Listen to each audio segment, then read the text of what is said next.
I never thought the land that saved my life would be the same land that almost destroyed my daughters. My name is Margaret Collins. I'm 58 years old. I'm a widow. And for over 30 years, my world revolved around one thing. A piece of land outside a small town in rural Georgia. We called it Collins Acres. 17 acres of soil, sweat, and sacrifice. That farm paid for groceries when my husband lost his job. That farm funded my daughter's college. That farm buried my husband when his heart finally gave out after years of backbreaking work. The farm was my history. My grief. My pride. But that day, I decided it wouldn't just be my past. It would become my daughter's future. I was going to give everything to her. And then I walked into her in-laws' house and found her sitting on the concrete in the backyard, sobbing like somebody had died. In a way, something had. That morning, the sky was soft and gray, the kind of sky that makes the world feel quiet. The air was damp, smelling like wet soil and hay. I stood by my tiny kitchen window, looking over the fields of Collins Acres, thinking, this is it. Today I finally do it. I moved like a woman with purpose. On the old wooden table, I laid out a folder, thick, worn from being handled too many times. Inside were the deed papers and transfer documents my lawyer had prepared. All that was left was my signature. I'd been putting it off, not because I didn't trust my daughter, but because signing that paper felt like closing the last chapter of my old life. My daughter's name is Emily Collins. Well, technically now Emily Parker, since she got married. She grew up on this land. She learned to walk under the shade of our big oak tree. She lost her first tooth after tripping over a loose brick by the chicken coop. She learned to drive on our bumpy dirt road between the cornfields. When her father, David, got sick, she read every medical bill I couldn't understand. She sat beside me at 2 a.m. when I thought I was going to lose him any minute. And when he finally died, she held me like I was the child. When she said she'd met someone, I was terrified. His name was Ryan Parker. Quiet, polite, educated. He came from a more refined family, as people liked to say. His parents, Greg and Linda Parker, weren't rich, but they were comfortable. Middle-class professionals. Clean house, 2 cars, wine with dinner, that kind of family. When Emily said, "Mom, I think he's the one," I believed her. I sold off a small portion of the land to help pay for her wedding. I wore a blue dress that day and cried through the whole ceremony. I thought I was sending my daughter into a loving home. I thought wrong. The night before everything exploded, I called Emily. I had made my decision. I was going to sign over Collins Acres to her. Not in some vague one day this will all be yours kind of way. Legally. Officially. Her name on the deed. The phone rang twice before she picked up. "Hey, Mom," she said, but there was something off about her voice. "You sound tired," I said, rinsing dishes in the old metal sink. "Long day?" "Yeah. Just a lot going on." I almost asked, "Is everything okay?" But I didn't. I told myself not to nag. She was married now. She had her own life. Instead, I said, "I'm coming over tomorrow. There's something important I want to talk to you about." She went quiet. Completely quiet. "Emily?" I asked. "I'm here," she said, but her voice had gone small. "You don't want me to come?" I asked lightly, trying to joke. No, of course. "You can come," she said quickly. "Tomorrow is fine." No excitement. No curiosity. Just resignation. I told myself I was overthinking it. I packed the folder in my bag and tried to sleep. I couldn't. Something clawed at my chest all night, a feeling I hadn't had since my husband was in the hospital. The next morning, I got up early, dressed in my best jeans and a clean shirt, and caught the 7 a.m. bus out to the suburb where Emily and Ryan lived. The entire bus ride, I pictured my daughter's face when I'd tell her, the farm is yours now. Completely yours. No matter what happens in life, you'll never be without a home. I imagined tears, hugs, laughter. I did not imagine insults, pressure, and the sound of a woman I barely knew slapping my child across the face. The Parkers' house sat in one of those neat neighborhoods where all the houses kind of look the same: trimmed lawns, driveways, little flags on the porch. I walked up the driveway and noticed something first. The house was quiet. Too quiet. No music. No laughter.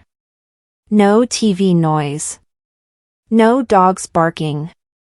Just silence. I rang the doorbell. No answer. Emily? I called. Nothing. I tried the side gate and it wasn't locked, so I slipped around toward the backyard.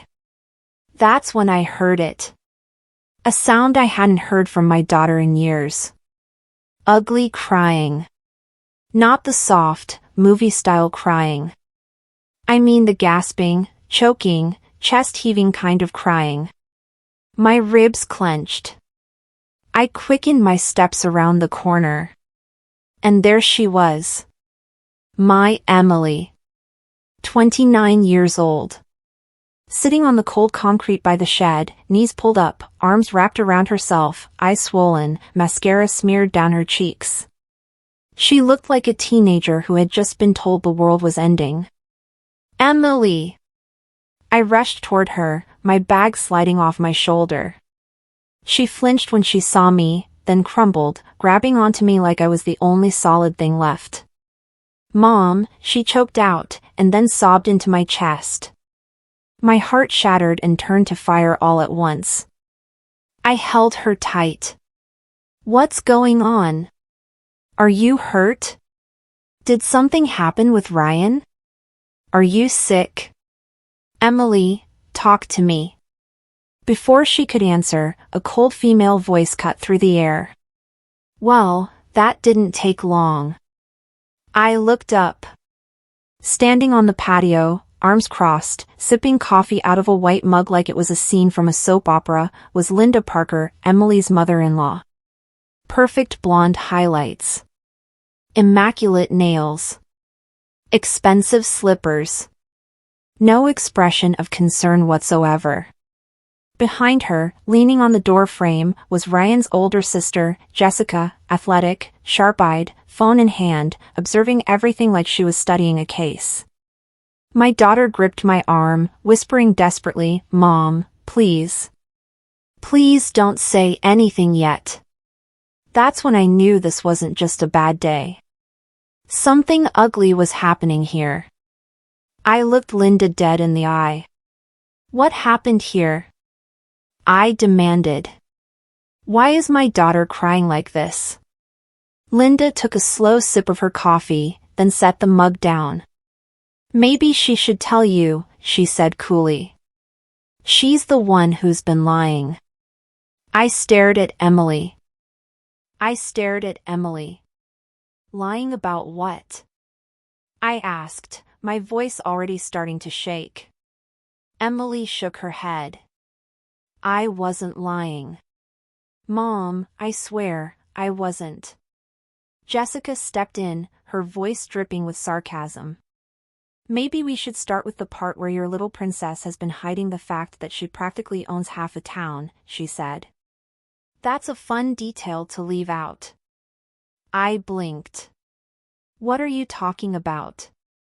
I asked. Jessica held up her phone and shook it slightly. Texts, she said. Emails. Screenshots.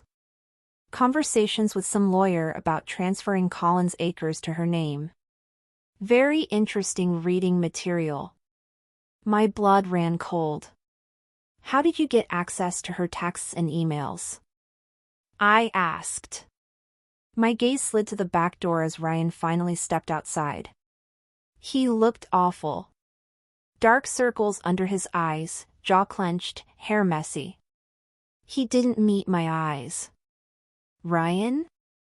I asked, my voice low. Did you go through her phone? He swallowed. I saw some notifications, he muttered. I checked her phone. Then her email. There were conversations about the farm.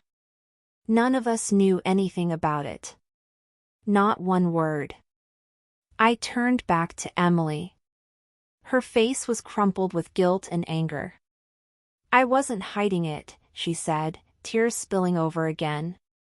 I didn't want anyone to think I married for money or land. I wanted you to give me the farm when you felt ready, and I didn't want it to be some big spotlight on our marriage. I just wanted a normal life. Linda scoffed. Normal? She repeated. A normal woman tells her fiancé she's sitting on prime real estate. She doesn't trick our son into marrying her and then surprise us later with a land empire. I nearly laughed in disbelief. Land empire? I said. It's a farm, not a skyscraper. Jessica rolled her eyes. We did some research, she said. That property of yours? It's in an area the county wants to develop. They're planning to expand the highway and build distribution centers and warehouses near there. Investors are getting interested. That farm is going to be worth a lot more than chickens and tomatoes, Mrs. Collins. My throat tightened. How do you even know that? I asked softly. Jessica shrugged. We know people. We make calls. Unlike some people, we pay attention to opportunity. Ah. There it was. This wasn't about honesty. This wasn't about fairness. This was about greed. So let me make sure I understand this, I said slowly. You're angry because I plan to give my land to my daughter. My daughter. My only child. Linda stepped closer, folding her arms. We're angry, she said, because you and your daughter kept us completely in the dark while she schemed behind our backs. Our son married her thinking they were building a life together. A partnership. Then we find out she has this asset that she's trying to tuck away on the side. And we're not stupid, Jessica added. Inheritance becomes marital property. As her husband, Ryan should be on those papers. It should be a joint asset. That's how families build generational wealth. I felt something snap inside me. I have bent my back, bled my hands, buried my husband, and sold my jewelry to keep that land alive. And now I was being told how I was supposed to give it away. What exactly is it you want? I asked, my voice going flat. Linda didn't hesitate. We want it in writing, she said. When you transfer that land, you put both names on it. Emily Parker and Ryan Parker. Joint ownership. No tricks. No secret documents. No side deals. Emily's head snapped up. No, she said hoarsely. Mom, don't. That's not what we talked about. You told me you wanted it to be just my name. That way, if anything ever went wrong, I'd still have somewhere to go. Linda spun on her. Listen to yourself, she said sharply. You're already planning your divorce before you've even hit your second anniversary? Emily shook her head desperately. That's not what I meant, she whispered. I just wanted security. Not for me alone. For our kids someday. 4. You mean security from us, Jessica cut in. You wanted to be able to run back to your mommy's farm anytime somebody told you no. I stepped forward. Hey, I said sharply. Watch your tone when you talk to my daughter. Jessica's eyes narrowed. She married into this family, she shot back. We're allowed to ask questions when we find out she hid something huge. I looked at Ryan. He still hadn't said anything. Do you agree with them? I asked him directly. Do you feel like Emily tricked you? He looked at Emily, then at his parents. I just think, he began carefully, if we're really a team, there shouldn't be secrets. And if this farm is going to be part of our future, I should be part of that, too. And by part of that, you mean on the deed, I said. He didn't answer. He didn't have to. Emily broke. This is insane, she cried. I didn't ask for this. I didn't ask for your land, Mom. I didn't ask for any of this to be a fight. I just wanted both worlds. A marriage and a sense of safety. Why is that so wrong? Linda pointed right at me. This is your fault, she snapped.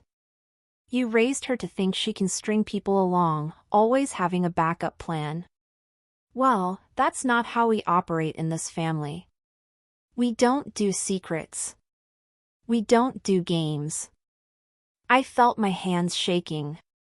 You want to talk about family values? I said slowly. Okay. Let's. I stood up straight, feeling every year and every scar of my life on that farm. For 30 years, I said, I've woken up at 4 a.m. to make that land produce. I've worked through storms and fevers and broken bones. I sold parts of that land to pay for Emily's college and her wedding. I buried my husband there. That farm isn't just an asset. It is my life measured in acres. I looked at each of them. So, let me be very clear, the farm will be transferred to my daughter. My daughter. Not your son. Not your family. Not your future investments. Hers. Linda's mouth twisted. Then you're making a very big mistake, she said. Because if that farm doesn't belong to both of them, then it belongs to no one in this marriage. And we will not allow our son to be at a disadvantage. Disadvantage? I repeated. Your son married a woman with a degree, a full-time job, and a mother who would give her the shirt off her back. He's not disadvantaged. He's blessed. Jessica snorted. Here we go. The martyr speech, she muttered. I ignored her. You keep using the words fair and honest, I said to Linda, but I haven't heard either of you ask what's fair for Emily. You demand transparency about my land. Did you ever offer her anything from your side? A share of your house? Investments? A piece of your retirement? No. The only time fairness comes up is when you want a piece of what I have.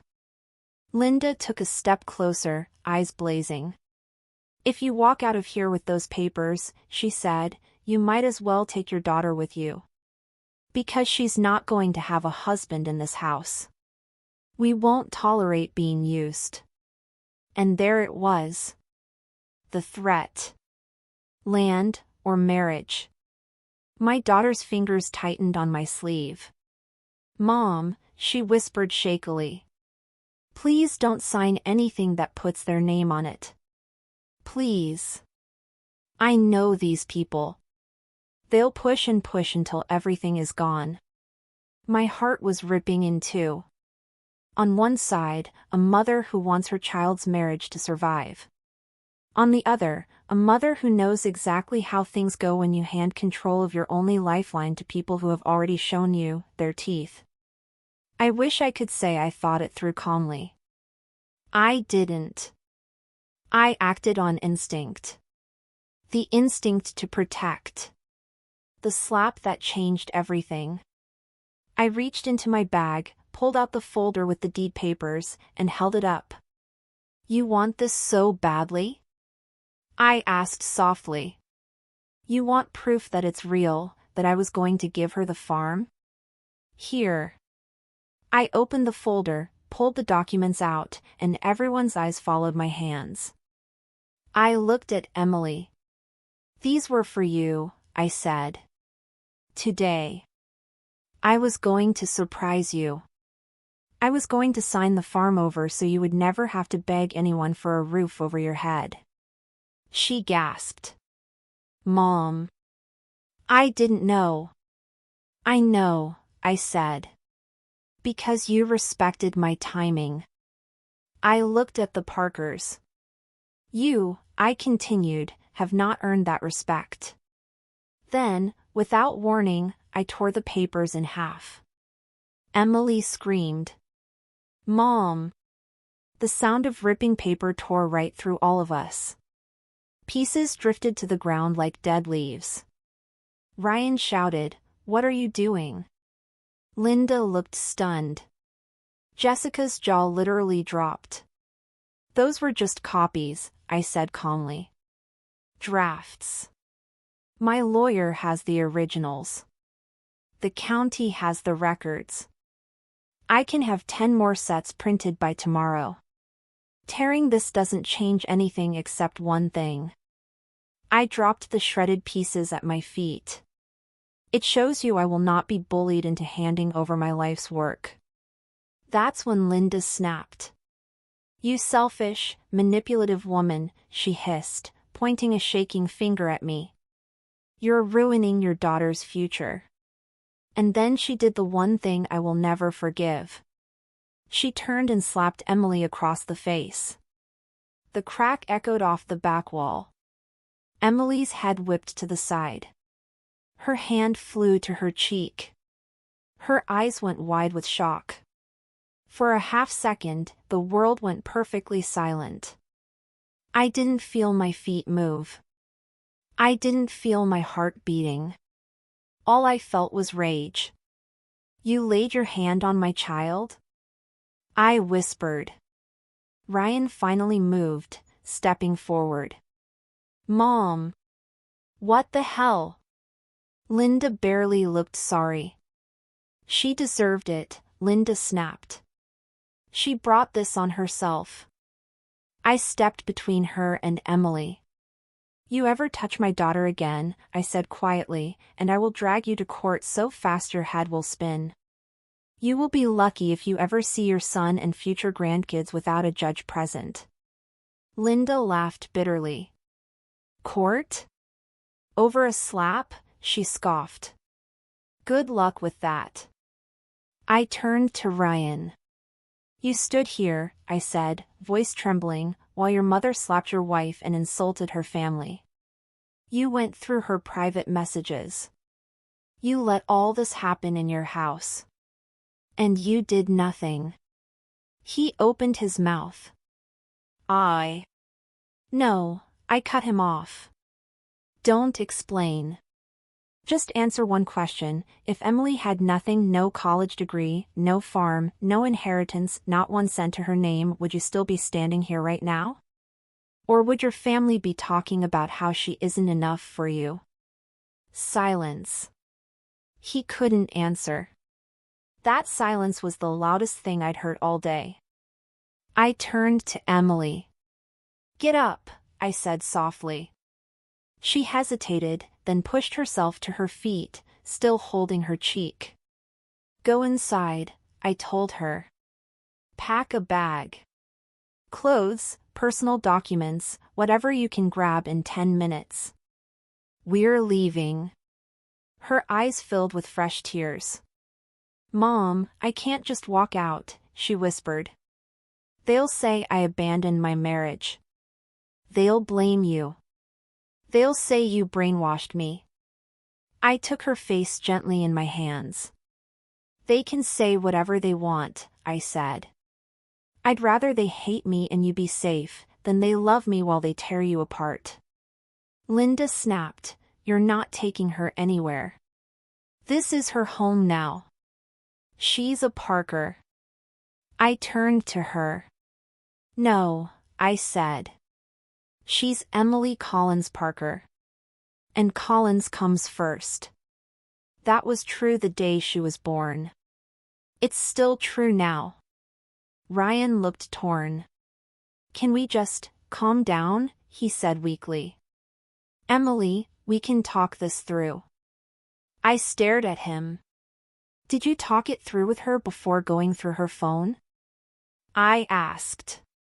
"Did you talk it through before your mom laid a hand on her?" Again, silence. "I'm not saying the farm doesn't complicate things," he said. "But marriage is about compromise. There has to be a way we all—" The compromise, I said, was Emily agreeing to move into a house where she knew she'd be judged. The compromise was me selling land to help pay for your wedding. The compromise was her not telling anyone about the farm so nobody would feel weird. "Tell me, where is your family's compromise?" No answer. I turned back to Emily. "You can stay here and keep trying to make these people like you," I said quietly. "Or you can come home with me and build something that no one can threaten to take away. Your choice. I will love you either way." Tears streamed down her face. She took one step toward me. Then another. Then she walked past Linda, past Jessica, past Ryan, back into the house. Linda scoffed. "Oh, she'll be back," she said. "She's emotional. Once she realizes she can't live off a rundown farm, she'll come crawling back." I looked her right in the eye. "That rundown farm," I said, "has never once raised its hand against my daughter. Can't say the same for this house." 10 minutes later, Emily came back out with a small suitcase and a backpack. It looked wrong. This was her home, or at least it had been. She walked slowly, like the ground might crack under her. Her wedding ring glinted in the sunlight. She stopped in front of Ryan. He looked devastated. "Emily, please don't do this," he said hoarsely. "I didn't want this," she replied quietly. "But I'm not going to stand in a house where I'm treated like a thief for inheriting my own mother's work. I'm not going to stay where I'm watched like I'm one bad move away from being thrown out." He reached for her hand. She let him take it for a second. Then gently pulled back. "If you want a life with me," she said, "you know what you have to do. Not to my mom. To them." She looked past him at Linda and Jessica. "You have to tell them no," she said. "Not maybe later. Not calm down. No." Ryan swallowed hard. But the words didn't come. He just stood there, torn between his mother and his wife. And in that moment, Emily saw everything she needed to see. She turned to me. "Let's go, Mom." We walked out of that backyard, through the side gate, down the driveway, and away from the neat little perfect Parker house. The whole time, I could feel Linda's disapproval burning holes between my shoulder blades. I didn't look back. Not once. Back to Collins Acres. The drive back to Collins Acres felt longer than usual. Emily stared out the passenger window, eyes red, lip trembling. For a while, she cried silently. Then, slowly, she quieted. Halfway down a long stretch of highway, she asked, "Do you think I made a mistake?" I kept my eyes on the road. "I think," I said carefully, "that you walked away from people who would have made your life a battlefield over and over again. That's not a mistake. That's survival."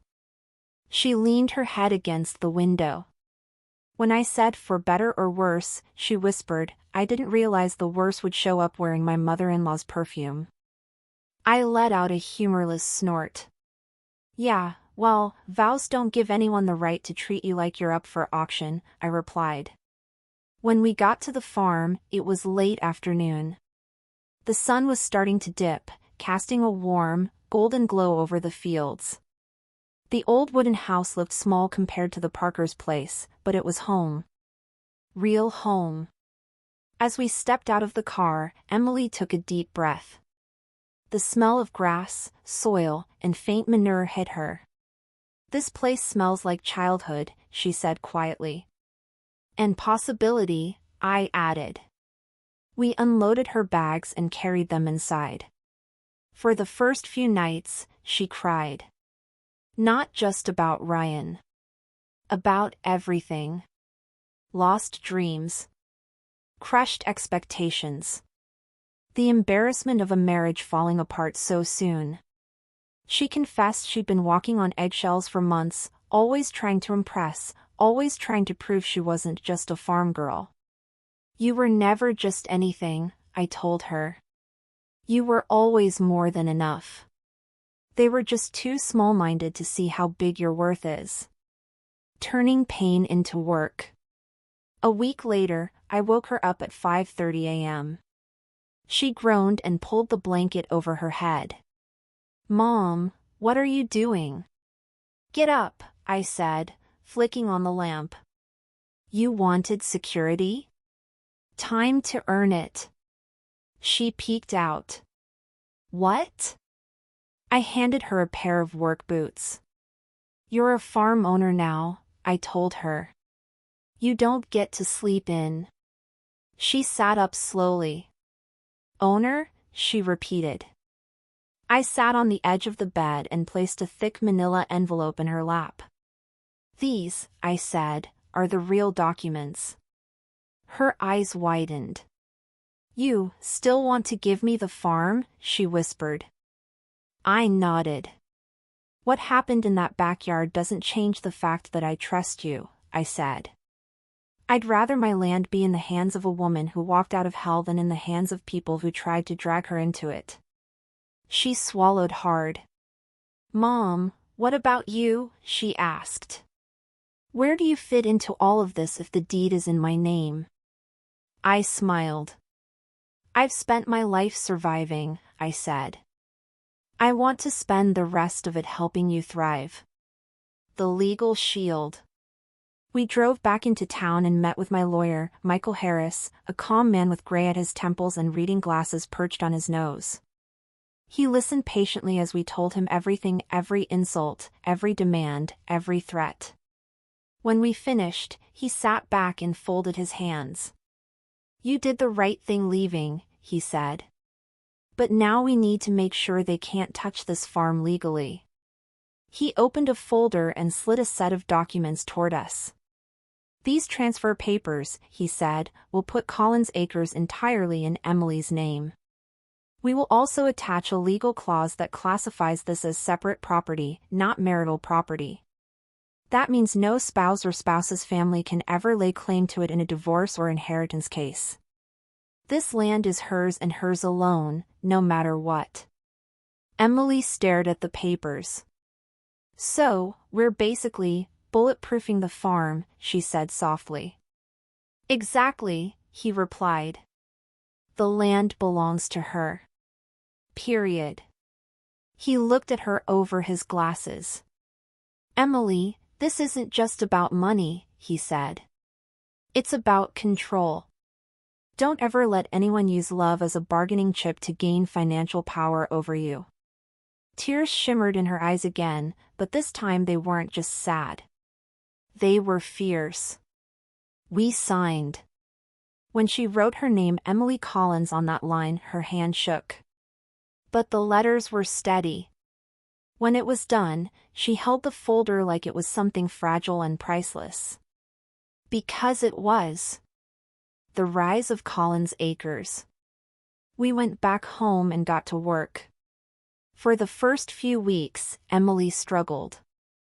Her hands blistered from pulling weeds and lifting feed bags. Her back hurt from bending over rows of vegetables. She cursed every rooster that crowed before sunrise. But every day, she got a little stronger. We cleaned up the barn, painted the old fence, replanted dying sections, expanded the vegetable garden, and fixed the roof of the chicken coop. Then we did something new. By the front of the property, near the road, we converted an old shed into a bright little farm shop. Fresh coat of white paint. Rustic wooden sign out front. Collins Acres, fresh from our fields. Emily took charge of branding. She set up a Facebook page, an Instagram account, even a TikTok showing life on the farm. Short clips of chickens, harvest days, recipes with fresh produce. People loved it. Local restaurants started ordering our eggs and vegetables. Families drove out on weekends to buy directly from the farm. Kids took pictures with our goats. We started doing farm Saturdays, offering tours, tastings, and little workshops about growing your own food. One afternoon, as we counted cash at the little counter, Emily looked around at the shop, at customers laughing outside, at kids running around with muddy shoes. I never imagined, she said, shaking her head slowly, that the life I tried to hide is the life that would save me. I squeezed her hand. Funny how that works, I said. The calls she didn't answer. Of course, the Parkers didn't just disappear. They called. A lot. First, it was texts. Are you okay? Ryan.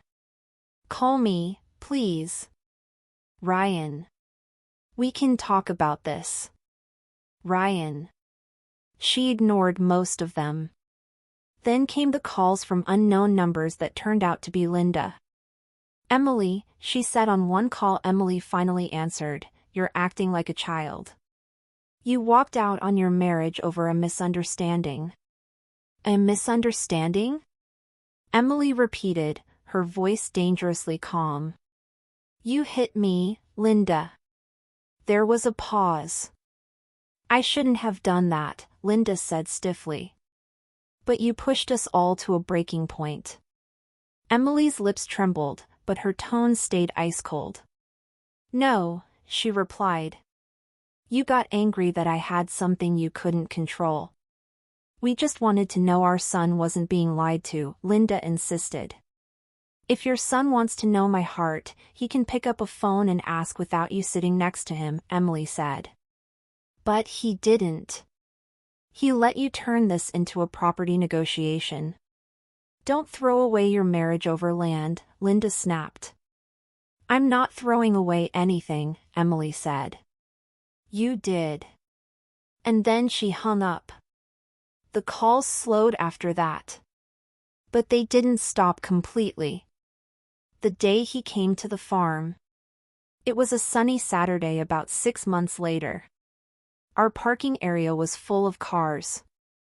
Kids ran around with little baskets for a pick-your-own-strawberries event. A local cafe had set up a tiny coffee cart near the gate. I was inside the shop restocking shelves when I saw a familiar car pull into the driveway. A dark gray sedan. My stomach dropped. Emily, I called softly. She came out from the back, wiping her hands on her apron. What's up? I nodded toward the window. Her eyes followed mine. She froze. Ryan got out of the car. He looked different. Thinner. Tired. A little older.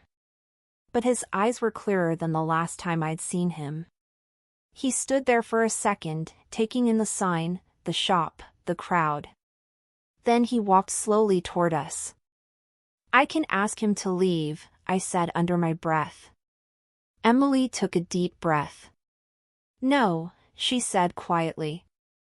I've been waiting for this. She stepped outside, and I followed, staying just far enough back to give them privacy but close enough to intervene if I needed to. Hey, Ryan said softly. Hey, she replied. He shoved his hands into his pockets, glancing around. You did all this? He asked. Yeah, she said. Me and my mom. And some help from the community. It's incredible, he admitted. There was a long pause. Finally, he looked directly at her. I came to say I'm sorry, he said. Not the weak kind of sorry. The real kind. I let my mother treat you like you were a threat instead of a partner.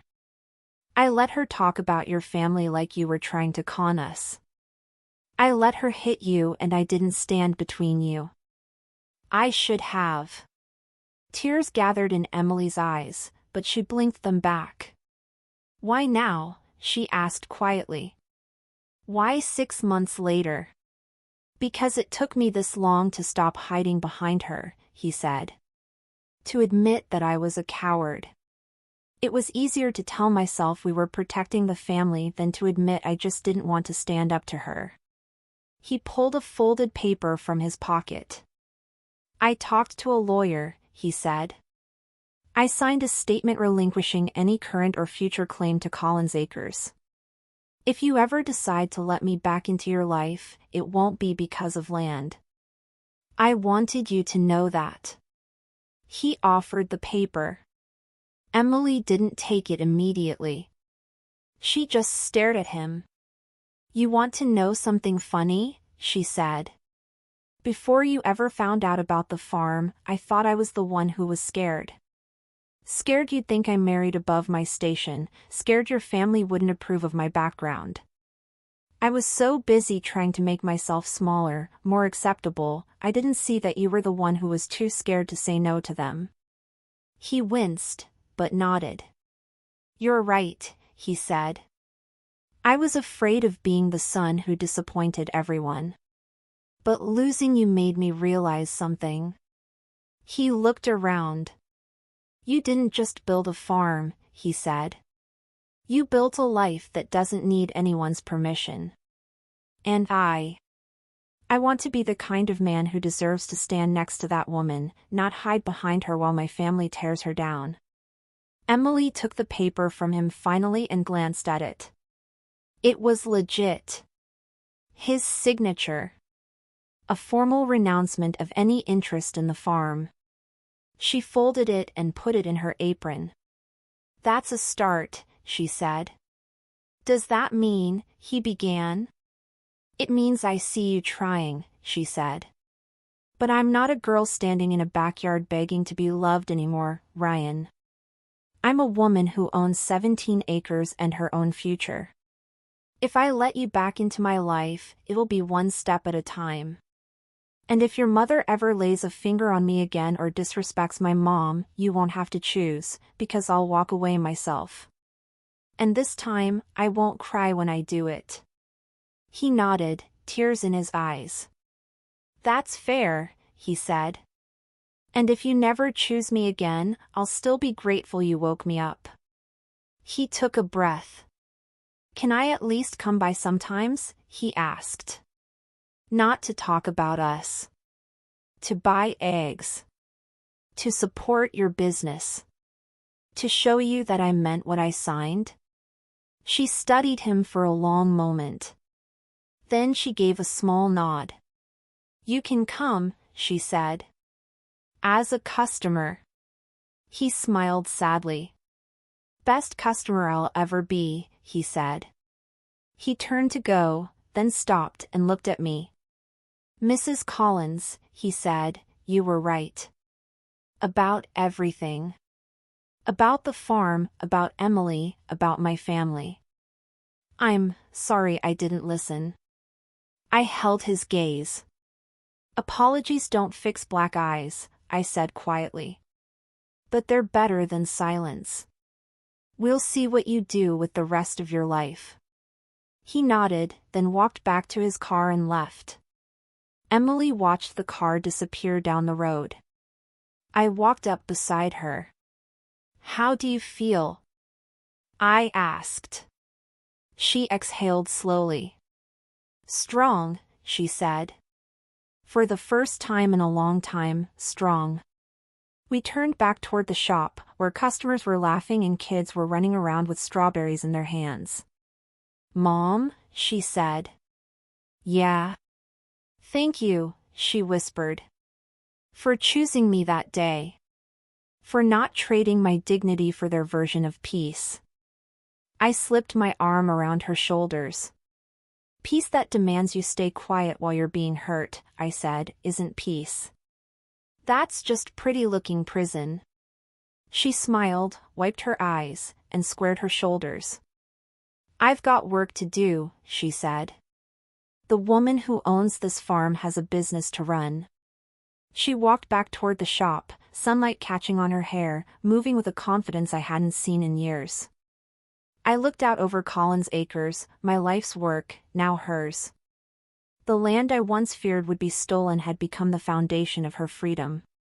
And in the end, the best revenge wasn't ruining her in-laws. It was this. A life so full, so grounded, so unshakable, that nothing they did could ever take it away.